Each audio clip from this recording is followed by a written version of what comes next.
Bismillahirrahmanirrahim. Assalamualaikum warahmatullahi wabarakatuh. Semangat anak-anak semua, semoga hari ini tetap sehat dan menyenangkan. Mari kita awali belajar kita dengan baca basmalah dan Al-Fatihah, serta doa belajar. Bismillahirrahmanirrahim. A'udzu billahi minasyaitonir rajim. Bismillahirrahmanirrahim. Alhamdulillahi rabbil alamin.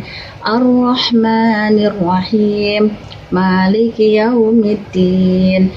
Iyyaka na'budu wa iyyaka nasta'in. Ihdinas siratal mustaqim. Siratal ladzina an'amta 'alaihim ghairil maghdubi 'alaihim waladdallin. Amin. Rabbi zidni ilman warzuqni fahma birahmatika ya arhamar rahimin.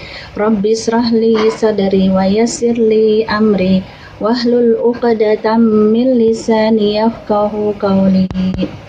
Baik anak-anak semuanya, hari ini kita pelajaran Al-Quran Hadis ya, pada bab yang kedua. Bab yang kedua ini kita akan mempelajari tentang materi menikmati kekuasaan dan rahmat Allah ya. Tema bab 2 ini adalah menikmati kekuasaan dan rahmat Allah. Pada bab 2 ini kompetensi dasar yang akan dicapai pertama yaitu tentang menganalisis isi kandungan surat Asy-Syam ayat 1 sampai 10 dan surat Al-Imran ayat 190 serta hadis riwayat Bukhari hadis riwayat Bukhari dari Abu Hurairah. Pada pertemuan ini kompetensi dasarnya menganalisis isi kandungan tersebut. Yang kedua yang mendemonstrasikannya adalah targetnya itu bisa menghafal ya. Jadi hafalan surat Asy-Syam ayat 1 sampai 10 beserta artinya dan surat Al-Imran ayat 190 serta hadis riwayat Bukhari dari Abu Hurairah ya. Kemudian indikatornya pencapaian kompetensi dasar dapat menyebutkan arti dari Asy-Syam ya. Kemudian yang kedua Al-Imran 190 dan juga hadis riwayat Bukhari dari Abu Hurairah. Yang kedua yaitu dapat menjelaskan isi kandungan ya, surat Asy-Syam 1 sampai 10, Al-Imran 190 dan hadis riwayat Bukhari dari Abu Hurairah. Kemudian membandingkan isi kandungan surat Asy-Syam dan surat Al-Imran serta hadis riwayat Bukhari dari Abu Hurairah. Selanjutnya dapat menilai sikap yang sesuai dengan isi kandungan surat Asy-Syam, Al-Imran dan hadis tersebut. Kemudian merencanakan sikap yang sesuai dengan isi kandungan tersebut. Kemudian mengolah fenomena sosial dan alam sebagai bukti kekuasaan Allah sebagaimana dalam surat Asy-Syam, Al-Imran dan hadis Bukhari dari Abu Hurairah. Baik, kita lanjutkan. Pada konsep kita ada 3. Yang pertama, isi kandungan surat Asy-Syam 1 sampai 10. Pertemuan kedua yaitu isi kandungan surat Al-Imran ayat 190 dan pertemuan yang ketiga tentang hadis Bukhari dari Abu Hurairah dari rahmat Allah melebihi murkanya. Ya. Baik, kita awali dengan pertemuan kita yang pertama ya, yaitu isi kandungan surat Asy-Syam ayat 1 sampai 10. A'udzu billahi minasyaitonir rajim. Bismillahirrahmanirrahim. Wasyamsi wadduhaha wal qamari idza talaha wan nahari idza jallaha wal laili idza yaghshaha was samaa'i wama banaha wal ardi wama tahaha wa nafsin wama sawwaha fa alhamaha fujuraha wa taqwaha qad aflaha man zakkaha wa qad khaba man dassaha. Demi matahari dan cahayanya di pagi hari dan bulan apabila mengiringinya, dan siang apabila menampakkannya, dan malam apabila menutupinya, dan juga langit serta pembinaannya, dan bumi serta penghamparannya, dan jiwa serta penyempurnaannya, penciptaannya, maka Allah mengilhamkan kepada jiwa itu jalan kefasikan dan ketakwaannya. Sesungguhnya beruntunglah orang yang menyucikan jiwa itu, dan sesungguhnya merugilah orang yang mengotorinya. Allah Subhanahu wa taala sering bersumpah demi ciptaan yang luar biasa tersebut. Tentu isi sumpahnya adalah hal yang besar dan sangat bermanfaat bagi manusia yang mau memperhatikannya. Salah satunya yaitu tentang jiwa manusia. Pada pembahasan berikut ini akan kita dapati uraian tentang apa saja tanda kebesaran dan kekuasaan Allah Subhanahu wa taala. Kemudian apa yang akan didapat oleh orang-orang yang menjaga kebersihan jiwanya, dan apa yang akan dialami oleh orang-orang yang menyembunyikan kesucian atau mengotori jiwanya. Baik, kita lanjutkan. Di dalam surat Asy-Syams 1-10, nah ini ayat 1-7 itu diceritakan tentang ada 7 fenomena alam yang menakjubkan. Allah Subhanahu wa taala menunjukkan sebagian dari betapa luar biasa ciptaannya. Matahari, bulan, siang, malam, langit, bumi, dan jiwa manusia semuanya berjalan teratur dengan hukum yang telah ditentukannya atau sunatullah. Yaitu yang pertama, demi matahari dan cahayanya di pagi hari, yakni sinarnya, yaitu waktu naiknya, selain munculnya, yakni cahayanya dan manfaat yang bersumber darinya. Sedangkan Qatadah mengatakan wadduha, pada pagi hari, yakni siang secara keseluruhan. Ibnu Jarir mengatakan bahwa yang benar adalah dengan mengatakan Allah bersumpah dengan matahari dan siangnya, karena sinar matahari yang paling tampak jelas adalah pada siang hari. Kemudian, dan bulan apabila mengiringinya, yakni mengikutinya, yaitu ketika matahari tenggelam, bulan muncul. Sedangkan Qatadah mengatakan yakni jika mengikutinya pada malam bulan purnama, yaitu bulan pertengahan sekitar 13, 14, 15 ya, bulan purnama 15-nya, jika matahari tenggelam, maka rembulan akan muncul. Ibnu Zaid mengatakan bulan mengikutinya pada pertengahan pertama setiap bulan. Kemudian matahari mengikutinya, di mana bulan mendahulunya pada pertengahan terakhir setiap bulan. Nah, kemudian dikatakan lagi, dan siang apabila menampakkannya, yakni siang apabila terang benderang, dengan siang ketika nampak jelas dengan cahayanya dan sinarnya dan menyingkap kegelapan. Kemudian lanjutkan lagi, dan malam apabila menutupinya, yakni jika malam menutupi matahari, yaitu saat matahari terbenam sehingga seluruh ufuk menjadi gelap. Kemudian, dan langit serta pembinaannya, yaitu langit dan pembangunannya, peninggiannya yang demikian hebat, yang amat sempurna indahnya. Karena langit dengan hamparan bintang yang luar biasa, ya, tanpa tiang, tidak rubuh. Bagaimana kita bisa melihat dari bumi, langit itu berwarna biru cerah, cantik.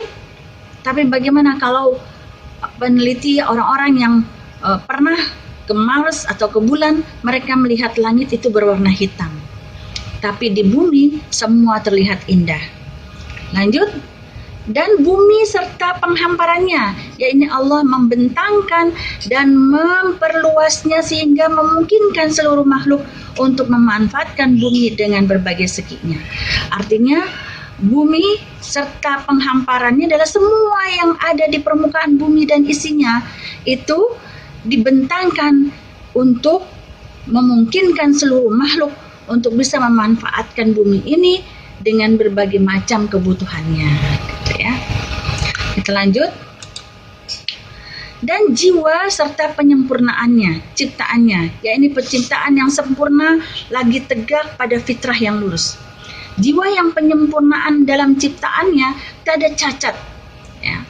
Maka Allah mengilhamkan kepada jiwa itu jalan kefasikan dan ketakwaan.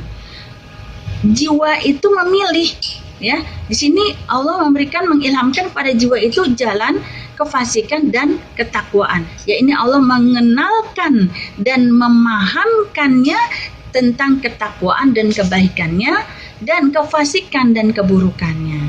Jadi itu ketakwaan dan kebaikan, kefasikan dan keburukan. Jadi Allah sudah mengenalkan dan memahamkannya dalam jiwanya. Ya, artinya bahwa manusia kecondongan kepada fitrahnya itu yang baik ada. Tetapi bagaimana dia bisa mengolah fitrah itu, apakah dia mau menjadi lebih baik atau menjadi lebih buruk. Kedua sumpah Allah, ya, selain dari tadi 1 sampai 10, kemudian 1 sampai 7, 1 sampai 8. Nah, yang 9 dan 10 ini adalah tentang bagaimana Allah bersumpah dengan hal-hal ciptaannya di atas. Ayat 9 dan 10 surat Asy-Syam ini menjelaskan apa yang hendak ditekankan Allah dengan sumpah-sumpahnya di atas. Nah, sungguh beruntung dan akan meraih segala apa yang diharapkannya siapa yang menyucikan jiwa dan mengembangkan dirinya. Firman Allah, qad aflaha man zakkaha wa qad khaba man dassaha. Sesungguhnya beruntunglah orang yang menyucikan jiwa itu dan sesungguhnya merugilah orang yang mengotorinya. Dimaksud dengan ayat tersebut adalah bahwa siapa saja yang berusaha menyucikan, memperbaiki dan mengisi jiwa dengan memperbanyak amalan, ketaatan dan kebaikan serta menjauhi segala keburukan, maka pastilah dia akan beruntung. Berarti bahwa beruntunglah orang yang menyucikan dirinya, yakni dengan menaati Allah, membersihkan dari akhlak tercela dan berbagai hal yang hina. Hal senada juga diriwayatkan dari Mujtahid, Ikrimah dan Sa'id bin Jubair, dan seperti sungguhnya beruntunglah orang yang membersihkan diri dengan beriman dan dia ingat nama Rabbnya lalu dia sholat. Surat Al-A'la ayat 14 sampai 15. Sungguh merugilah siapa yang memadamkan, yakni menyembunyikan kesucian jiwanya. Sesungguhnya merugilah orang yang mengotorinya, yakni mengotorinya dengan membawa dan meletakkannya pada posisi menghinakan dan menjauhkan diri dari petunjuk sehingga dia berbuat maksiat dan meninggalkan ketaatan kepada Allah. Artinya petunjuk itu atau hidayah itu tidak ditunggu. Saya belum dapat hidayah, saya belum dapat tunjuk, tidak. Tapi sesungguhnya dia menjauhi petunjuk itu, dia menjauhi hidayah itu. Ya. Jadi di sini jelas sekali ya bahwa jiwanya itu, kecondongannya itu lebih membawa dan meletakkan pada posisi menghinakan dan menjauhkan dari petunjuk sehingga dia berbuat maksiat. Orang yang bermaksiat artinya dia telah menutupi jiwanya yang mulia dengan melakukan berbagai macam dosa, menguburkannya dengan berbagai hal yang rendah dan hina, menghancurkan dan merusaknya dengan melakukan berbagai hal yang tercela, sehingga jiwanya pun menjadi jiwa yang rendah dan hina, sehingga dengan hal itu jiwa tersebut berhak mendapatkan kesengsaraan dan kerugian di akhirat. Ya. Kata Rasulullah pernah mengajarkan kepada kami dan kami pun mempelajarinya. Ya Allah, sesungguhnya aku berlindung kepadamu dari hati yang tidak pernah khusyuk dan dari jiwa yang tidak pernah merasa puas dan juga ilmu yang tidak bermanfaat serta doa yang tidak dikabulkan. Hadis riwayat Muslim. Ya. Hadis lain Imam Ahmad mengatakan telah menceritakan pada kami Abdul Wahid Ibnu Ziyad, telah menceritakan kepada kami Asim al-Ahwal dari Abdullah ibnu Haris dan Zaid ibnu Arqam mengatakan bahwa Rasulullah acap kali mengucapkan doa, Allahumma inni a'udzubika minal azzi wal kasal wal hammi wal jubni wal bukhail wal adzabil qabri.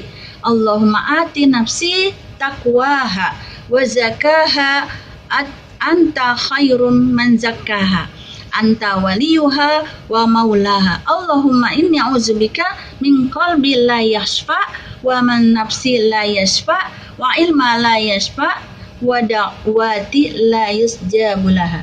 Ya Allah, sesungguhnya aku berlindung kepadamu dari kelemahan, kemalasan, kepikunan, sifat pengecut, sifat kikir, dan azab kubur.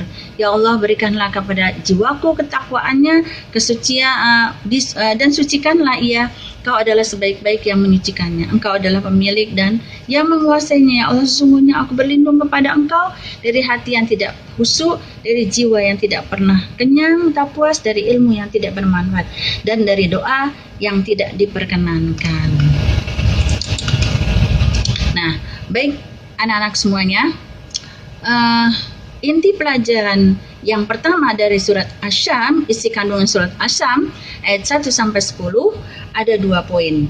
Yang pertama, bagaimana kita bisa melihat dari sudut pandang fitrah manusia, ya, bahwa Allah sudah menciptakan itu semua, ya, dan sudah memberikan kesempurnaan jiwa pada manusia untuk berpikir.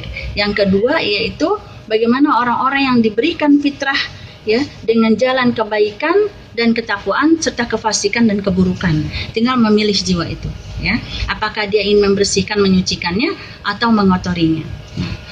Setelah kalian memahami tentang isi kandungan surat Asy-Syam ayat 1 sampai 10, ya, jadi jelas ya, di mana Allah memberikan kesemuanya itu buat manusia. Tinggal kitanya mau atau tidak mengolahnya, bagaimana kita bisa mensyukurnya dengan apa yang telah Allah berikan kepada kita.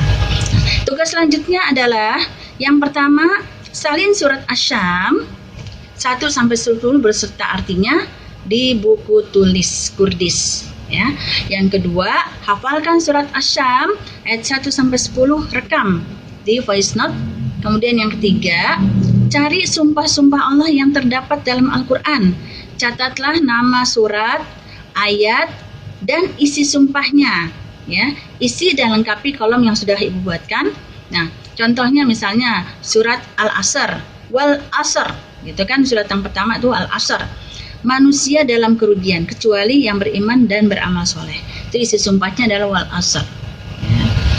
Jadi di situ ditulis mana kira-kira yang ayat-ayat tentang sumpah-sumpah Allah, ya, yang terdapat dalam Al-Quran. Oke, semuanya poin 1, 2, dan 3 dikirim ke GC atau ke WA. Terima kasih. Kita ketemu lagi ke pertemuan yang kedua nanti di tentang isi kandungan surat Al-Imran ayat 190. Tetap semangat. Assalamualaikum warahmatullahi wabarakatuh.